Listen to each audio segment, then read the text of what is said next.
Yes, we have 9 now. Okay, thanks, Sonia.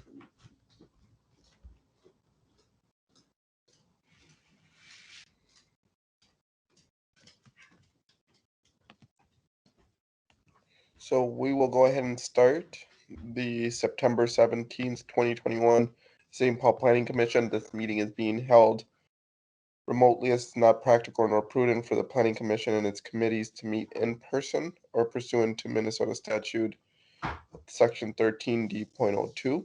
In light of the ongoing pandemic, we will not be at a regular location, and all planning commissioners will be appearing either by telephone or other electronic means. We will begin today's meeting by doing a roll call of those present. Sonia, could we do a roll call, please? Commissioner DeJoy, Commissioner Grill, Commissioner Holt, Here. Commissioner Hood, Here. Commissioner Kantner, Here. Commissioner McMurtry, Commissioner Mitchell, Here.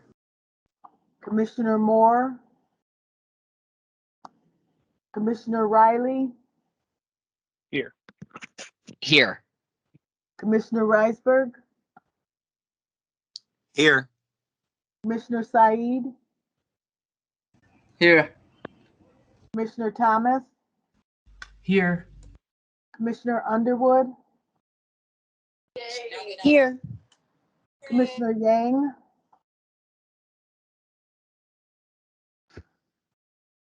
and of course, Chair Rangel Morales. Here, and I do think Commissioner Moore said he was here. Oh, okay, thank you. All right, so the first item on the agenda is any announcements by me. We are still in need of people to volunteer for the open spots in the Communication and Nominations Committee. I think we talked about it last week in terms of what are the expectations of commissioners. We do ask that commissioners serve in at least 2 committees. So I will, if there's no interest or no one is reaches out either to me, Luis, or Commissioner Underwood about participation in that committee, I will be reaching out independently to individuals who are currently only in one committee about possibly serving in that committee. So if there's any interest, please reach out to me or Luis or Commissioner Underwood. Next item on the agenda is announcements by Luis, the director of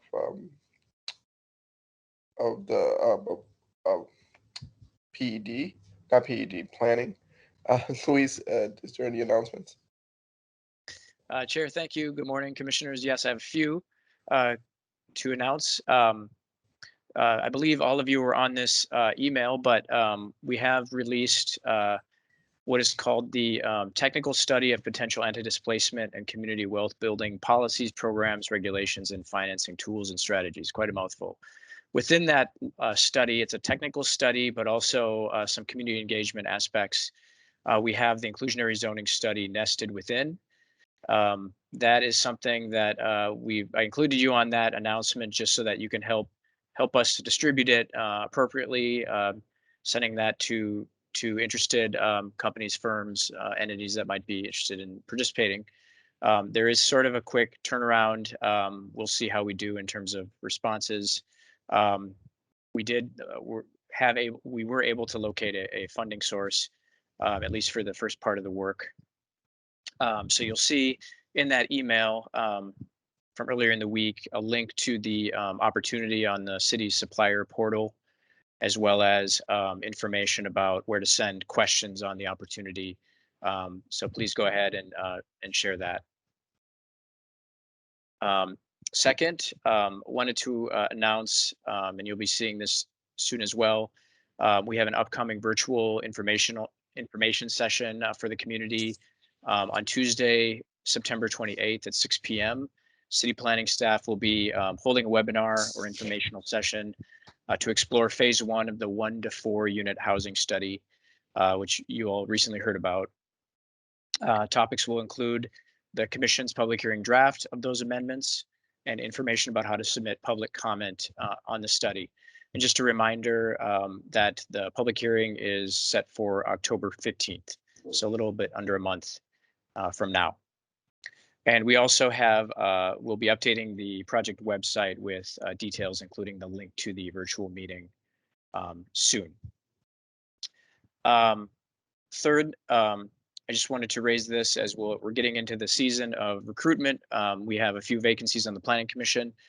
We currently have vacancies in Ward 2, Ward 4. We actually have 2 spots in Ward 4, 5, and we'll have an upcoming vacancy, I believe, in Ward 6 in the new year.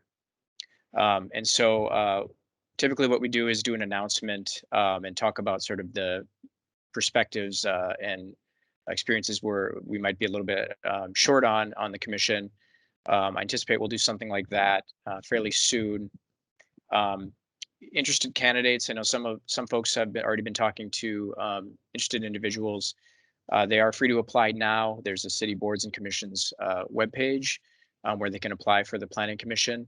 We are happy to answer questions. I'm sure you as a planning commissioner might be able to help answer questions as well about what the nature of the commitment is and the opportunity, but feel free to send them our way in terms of Commissioner Underwood, the chair of the Communications Nominations Committee, or myself. So that's one additional item. And lastly, I just wanted to take a minute to recognize a city staff person who will be leaving the city. Actually, today is his last day. He's not actually here as far as I know, but his name is Wes Saunders Pierce. Some of you may know him.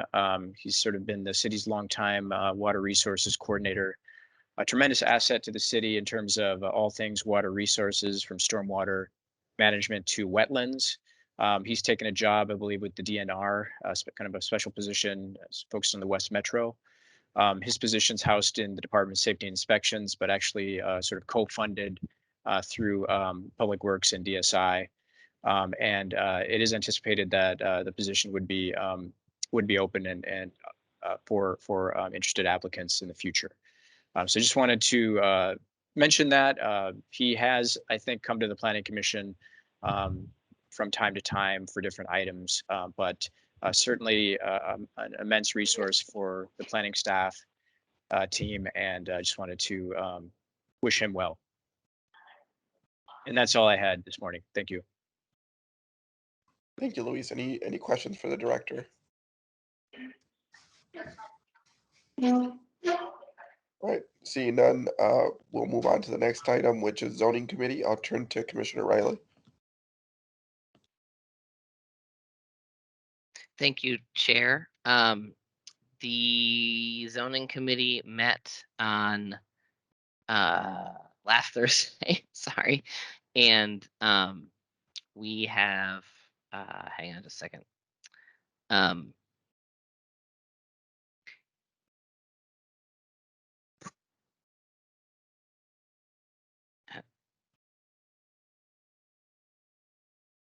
right, and our next meeting is on September 23rd, and the agenda is posted. At the September 9th meeting, we recommended approval of 576 North Lexington Parkway rezoning. The application is to rezone property from RT1 2-family residential to RM2 multiple family residential, which is for an older single family dwelling that has since been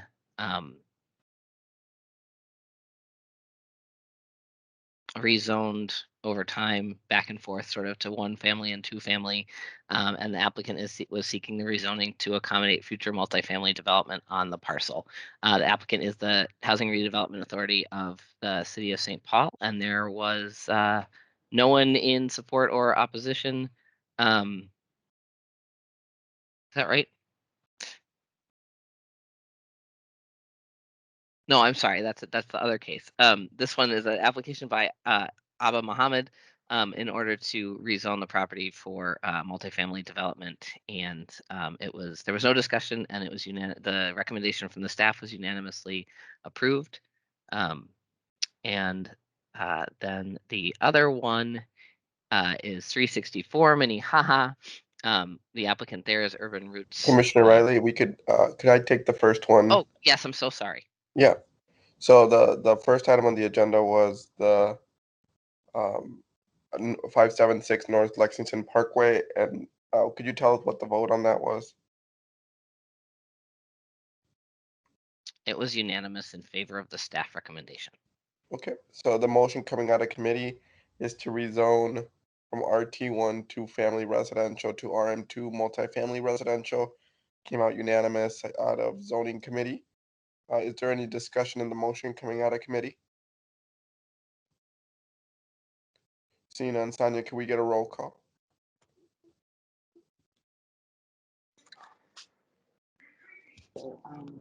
Commissioner DeJoy, Yes.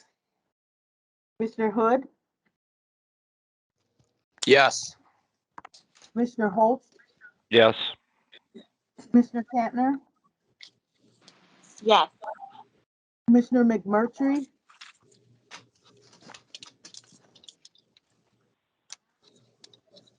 he's here, but I can't hear him. Yes. Thank you. Commissioner Mitchell, Yes.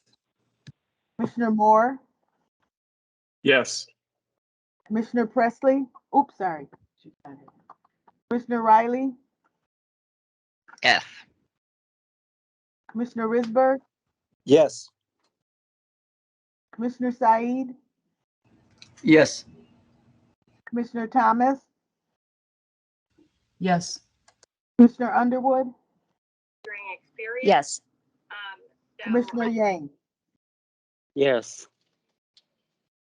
It is unanimous. Great, so that motion for rezoning from RT1 to RM2 is approved. Commissioner Riley. Thank you, Chair. The second item on our agenda was a conditional use permit for Urban Roots at a property located approximately at 364 Minnehaha Avenue East. And 757 362. And there was a brief presentation. The site will be used for agriculture, for Urban Roots educational and farm and garden program. And it is the property itself is owned by the city, if I remember correctly. And again, we had the applicant, Urban Roots was in attendance, but otherwise there was essentially no discussion. And the recommendation from the zoning committee was to approve the staff recommendation, which is to approve the application for conditional use permit for agricultural use at that site, and the vote was unanimous. Great, so the motion coming out of committee is to approve the conditional use permit for agricultural purpose at 364 Minnehaha. Is there any discussion on the motion? All right, seeing none, Sonia, can we get a roll call?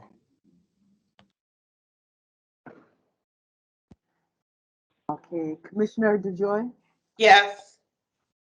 Commissioner Hood, Yes. Commissioner Holtz, Yes. Commissioner Kantner, Yes. Commissioner McMurtry, Yes. Commissioner Mitchell, Yes. Commissioner Moore, Yes. Commissioner Riley, Yes. Commissioner Risberg, Yes. Commissioner Said, Yes. Commissioner Thomas, Yes. Commissioner Underwood, Yes. Commissioner Yang, Yes. unanimous.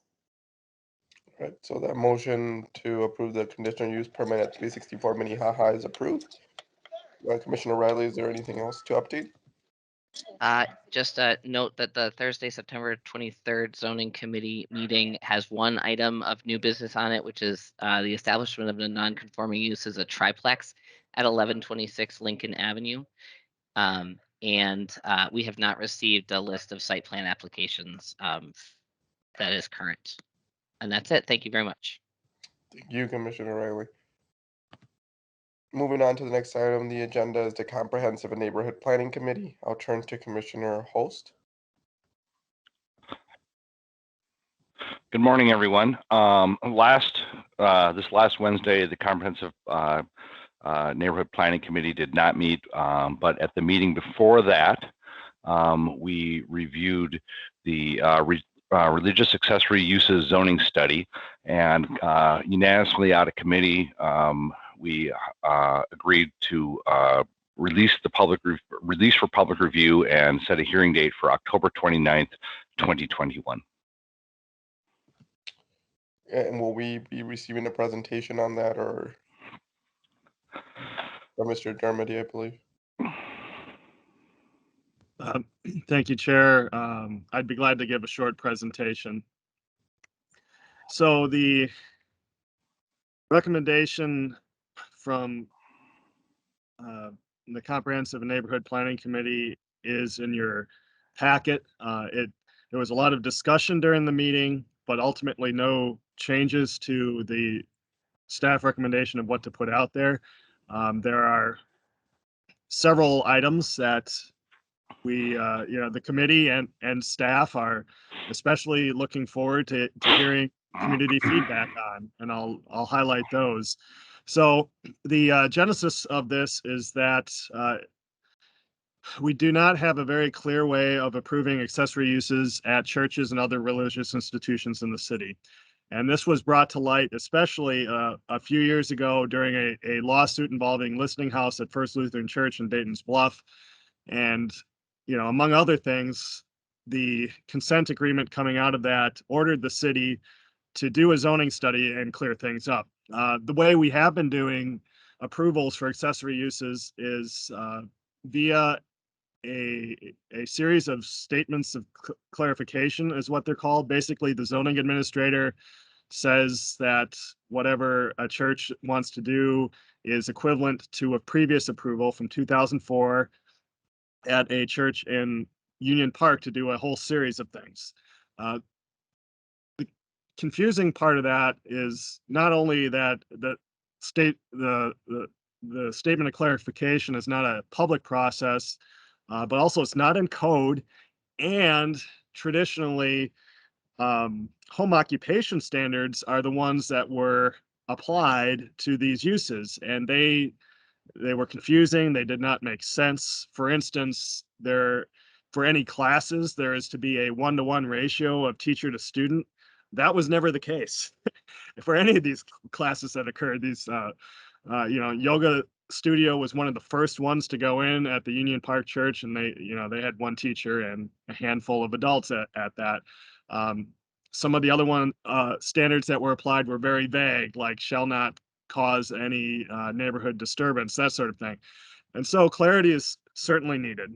What is proposed here is a definition that is basically by example, a list of examples of what religious institution accessory uses include, and some basic standards. And as accessory uses, they have to meet the definition of accessory uses in general, which is that they are clearly incidental to the main use and typically found in conjunction with the principal use. But also, religious institution accessory uses will include the following: the list that I have up there on a screen, which is, to put it in the categories, education and classes types of things, very common at many institutions. Community center, community meeting and performance space and receptions, that is also fairly common. Counseling, social and community services, Listening House would fall under this one. Emergency housing and overnight shelter for up to 10 adults, along with any minor children in their care. We had some conversation at committee about whether that should be beds instead of adults. And we're looking forward to hearing from some providers who do this. There are religious institutions in St. Paul that do have families in their basements on a rotating basis. And it's not just St. Paul, it's the entire East Metro. They do that already. And so we're looking forward to feedback on that. And food shelf. Those are all pretty common uses that we see. And this is basically bringing it into the light and making it clear for everybody what's allowed and what's not allowed. The standards that are proposed to apply, we had some debate and discussion about the first one, A, and looking forward to feedback from the public on this. No building additions or new buildings may be constructed for the primary purpose of conducting a religious institution accessory use. So basically, you can do it inside the existing buildings. You can even put up walls and install bathrooms in existing buildings, but you can't construct new buildings. And one of the questions that arose was whether there could be small accessory units on wheels or something like that in the parking lot, and whether those would be allowed under this or not. And that's a good question to focus on going forward after we hear from the public. The second one is that a conditional use permit is required in residential districts, not other districts, only in residential districts, for social and community services with more than 1,000 square feet of floor area dedicated to those uses. And it was discussed whether or not 1,000 square feet is the right number, and that's another one where feedback from institutions themselves might be very helpful. Listening House, for example, is around 16,000 square feet, and they are in a residential district. So a use like that would require a conditional use permit if this were approved in that form. And then C, this standard is actually true whether we put it in code or not, but it's here for clarity and possibly to avoid legal action, making it clear for everybody that nothing here shall be applied in a way that restricts rights that people already have to religious exercise, whether under RLUIPA or other laws. So that is what's proposed. And I will note one other thing is that we are on a fairly tight timeline on this. So we do recommend that you do put this out to the public, whether in exactly this form or slightly modified form, for a public hearing on October 29th.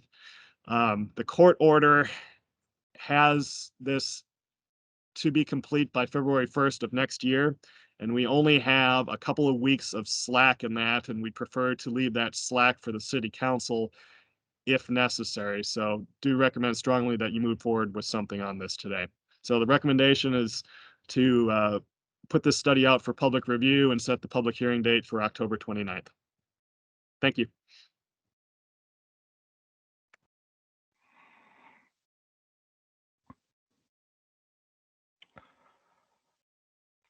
Okay, so the motion coming out of committee was to approve it and release for public studies. Is that the motion, Commissioner Host, by you? Yes, the motion by me is to release it to public study. I would like to emphasize there was a lot of good discussion around this, but the ultimate decision was to release it as it sits, and we're really interested in public comment on this and comments from other planning commissioners. So the motion on the table is to release for public review and set a public hearing date of October 29th. Is there a second on the motion? This is Lydia Kantner. I'll second. Motion by Commissioner Host, seconded by Commissioner Kantner. Is there any discussion on the motion? Seeing none, Sonia, could we do a roll call? Commissioner DeJoy, Yes. Commissioner Hood, Yes. Commissioner Holt, Yes. Commissioner Kantner, Yes. Commissioner McMurtry, Yes. Commissioner Mitchell, Yes. Commissioner Moore, Yes. Commissioner Riley, Yes. Commissioner Risberg, Yes. Commissioner Said, Yes. Commissioner Thomas, Yes. Commissioner Underwood, Yes. Commissioner Yang, Yes. and Chair Rangel Morales, Yes. unanimous. So that matter will be forwarded for a public review and set for a public hearing date of October 29th. Moving on to the next item on the agenda is the Transportation Committee. Commissioner Risberg. Yes, thank you, Mr. Chair. Our next meeting is September 20th, this coming Monday. We encourage anybody who is on the commission to also attend, who's not on the committee, but we have 3 items. First is the Como Park Transportation Project. The second is the Summit Avenue Master Plan. And the third is an update on the River Balcony Project. So please feel free to attend Monday, 4:30 to 6. Thank you. Thank you for the update, Commissioner Risberg. Moving on to the next item is communication and nominations. Commissioner Underwood. Good morning. Thank you. I don't have a direct report today, but I appreciated the call out earlier to encourage commissioners to recruit for the open positions that we have. I'm always happy to do a meet and greet with a potential candidate to learn more about the commission, and then encourage you to join our committee. That's all, Mr. Chair. Thank you, Commissioner Underwood. Moving on to task force and liaison reports, I'll turn to Commissioner DeJoy. Thank you, Chair. There's nothing to report at this time. I know that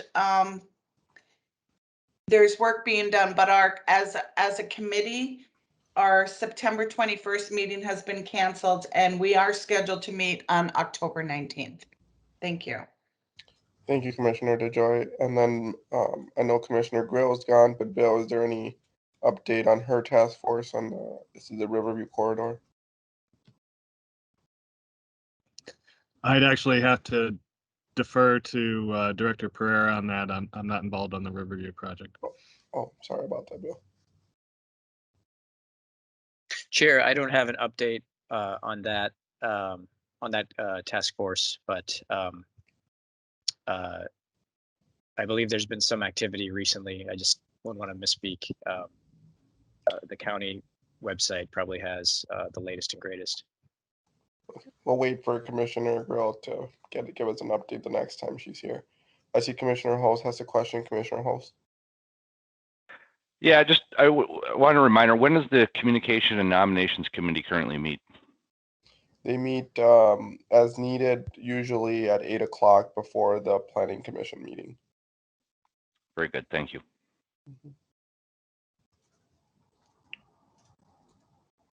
Okay, so I believe that we'll turn to old business and then new business, or any items that commissioners would like to add to the next agenda 2 weeks from now. Seeing no questions, we will go ahead and adjourn the September 17, 2021 St. Paul Planning Commission meeting. Thanks everybody for joining, and I hope everybody has a good weekend. Thank you. Thank you.